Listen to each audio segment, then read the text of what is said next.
Hey, what's going on, everyone? This is Rizzo, Commissioner of the WPF and the PWS. This is my fourth or fifth installment, I'm losing track at this point, of captain interviews with all of the different captain teams that will be captaining in Season 1 of PWS slash WPF Team Tour. So, I have here with me today Olli and Jesse504. They are taking on my teamsake, or my namesake rather, the Aura Wheelchairs.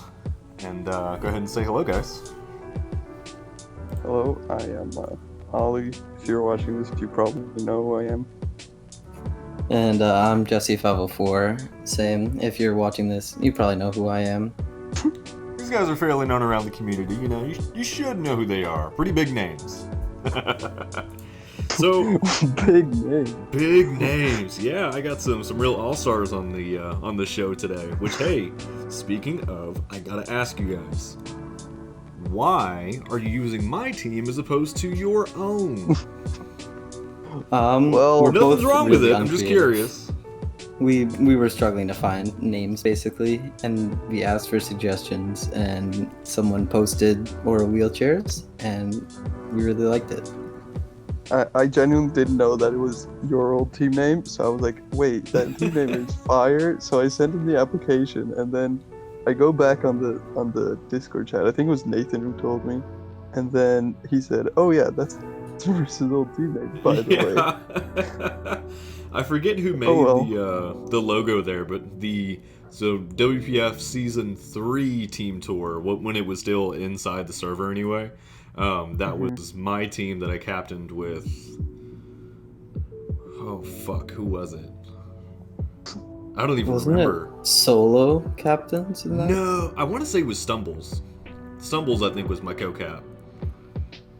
That sounds right. I'm not sure. I'm sure somebody will let me know if I'm fucked up, but yeah, that was it. We didn't do that great. We lost out, so I'm hoping you guys can do a lot better than I did last season. Yeah, I hope so. We want victories, and I think we want a good team environment, but we also want victories. I think me and Jesse have both decided that we're gonna put in a lot of time into this. At first, we just kind of signed up just to have fun, and Jesse also wanted to get team tour experience. But now we both kind of decided that we're gonna split it, so we shall see. Well, cool. I'm glad you guys are treating it like I don't know, something to actually compete in rather than just something to throw away. You always like to hear that as the guy who's running the whole thing, you know. But yeah, no, it definitely seems like it's going to be a decent way to sort of get that experience heading into some of the bigger events in the next couple of months, like Clash of Kings is probably coming up in February and March, and if you want to get into TDT, you know, that's also now starting up in like 3 weeks, so that's great. But yeah, I'm hoping that it'll be a good way to get experience for everybody involved. Absolutely. So that's neat. Sort of going on the inverse of that idea of having a healthy team dynamic. If you had to call out one team that you can rig the schedule to get week 1, who's your bad blood matchup? Hacker. Hacker. Ghostface Killers. Really? No hesitation, straight for the throat.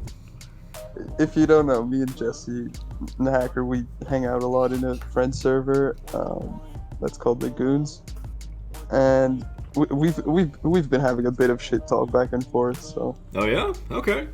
See, this is starting to work out for me pretty well. Oh, go ahead. We just hope to play them in general. Oh, well, you will. Well, actually, you might not. I don't know. We'll have to see. 10 teams, 7 weeks, so you won't play 3 teams, I think. Guaranteed. Hey, if we don't play them in the regular season, we'll just beat them in finals. It's okay. Yeah, we're gonna force them to make finals if we don't play in regular season. I don't know. That may be hard. Have you seen his co-captain? That is PGP legend Ghost Bandit. I don't know if legend, maybe infamous. Ghost, if you watch this, I love you, buddy. Oh man, yeah, that'll be a lot of fun. But yeah, so tell me about your team. What are you guys hoping to sort of establish? What's your strategy going forward? How have tryouts been going? Just sort of talk to me about that for a minute. Well, our tryouts kind of started off super active. We just posted the survey and we're like, feel free to post drafts and start scheduling games with each other. We didn't really hold like a bracket or anything. And people just started battling, which is good to see because some people, especially WPF people, I don't know everyone. So that's a good way to get to know them. Recently, it's been a bit less active, but we hosted a speed tour, which was a very good way also to just see in general how people perform in a bracket. So yeah. That's Yeah, and fair. we've also been doing some scouting on the side with like asking friends if they know some of the people that we don't, and just seeing if we can find the next min bid to become a draft superstar. Nice. Exactly. Okay. I was going to ask about that. So how has your involvement been thus far? Because I think I scrolled up in the captain info chat and saw that most of the team servers had 50 to 60 people in them. That obviously isn't a super high indicator of involvement, but of those 60, are you guys seeing a fair percentage that are, living, breathing, contributing members? I mean, I feel like we have a solid group of like 5, 6-ish people who I feel are very dedicated to trying to get drafted to us specifically. We also hosted an Among Us session, which was fun, like a week ago. Um, so yeah, there's a few people who I've definitely talked to and have DM'd me about specifically wanting to play for us or 2 other teams. So that's always nice to see. Nice. Very good to see then. Yeah, for sure. Well, Yeah. I will Um, say that the sort of hot topic amongst most of the captains, I would think, at least something that's at the forefront of your brain going into the auction, is how to best capitalize on the VGC aspects of the season going forward. Because obviously it's a brand new format to a team tour setting. It's the first one being done. Nobody really has a super strong grip on the VGC meta or who's hot and who's not. Do you guys have a sort of clear-cut way to sort of cut through that, or are we still trying to figure it out? I think worst comes to worst, either Ollie or I can both play VGC. I know Ollie's in the WPF VGC League, and I've been building all of Jay's teams. So we both know VGC, but I'm really trying to get one guy to sign up so we can draft him for VGC. Oh, he hasn't signed up yet. He's going to be one of those last-minute sign-ups. Okay, I see you. I understand. And there's also a few other people who we have in mind who may be mainly standard players but have a bit of a flex spot in VGC. So like I think as long as we get enough support, me, Jesse, plus maybe someone else could also hold that front in the worst case that our designated player doesn't sign up. Nice. Okay. Well, that's definitely setting the Ore Wheelchairs apart from the other couple of teams I've talked to so far: Spanish Inquisition, Saint Simps, Divine Discharge. Those guys, in that they have next to none when it comes to VGC experience. So it's nice for a change of pace that some of the captains are at least relatively familiar with the game type, so they're not just sort of saying, hey, you should, do good this week, and then not be able to contribute anything. Yeah. That'll be nice to see, I think. I hope. I hope I could do well as well. I hope, yeah. Something that that's been really helpful for me that I think I've talked about a couple of times is that I help out periodically in the Wish Cash Gang server, the DPL team with guys like Aki, Gypsy, Theo, all of them, and it's so integral to team synergy and having sort of everyone involved and pitching an effort to have the captains who aren't even playing in that tour. They can't.